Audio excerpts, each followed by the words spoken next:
It's 4 in the morning and I can't sleep. I guess I'll get up and record a video.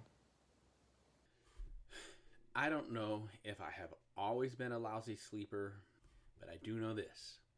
For the past decade or so, I have trouble falling asleep. And then when I wake up during the night, I have trouble getting back to sleep. And there are some days, like today, when I wake up at, say, 3:30, which is what time I woke up this morning, and I can't get back to sleep. It's not happening. I used to just lay in bed and toss and turn and struggle and fight, but I don't do that anymore. Instead, I just get up and I get something done, and I resign myself to the fact that it's going to be a long, long day, and I'm going to be exhausted at the end of it. And it doesn't help that Kim is an even worse sleeper than I am. As poor as my sleep is, hers is even worse. One of the problems that I've struggled with, especially when I've been overweight, is I have sleep apnea. Sleep apnea makes it very difficult to breathe at night. It manifests itself as snoring, and therefore I wear this snore guard. It's a dental appliance specifically designed to shift your mouth position so that you're less likely to snore. One problem with mine is it has broken.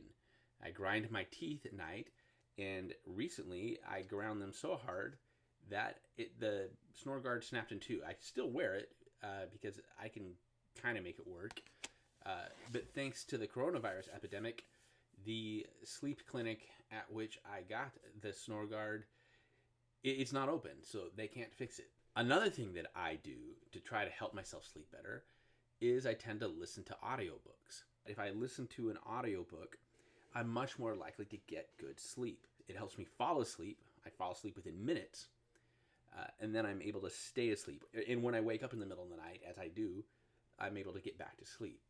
One of the obvious downsides to listening to audiobooks while I sleep, however, is my brain, I'm not completely resting, right? I've got these earbuds in and there's a story going, and I'm sure my mind is occupied with it. I'm not getting as good a sleep as I might if there were no noise whatsoever.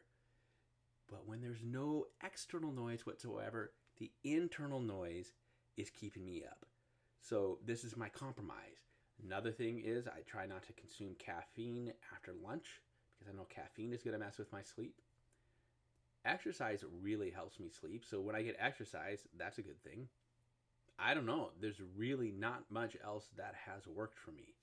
And the thing of it is, sleep is vital to our health, both our physical health and our mental health.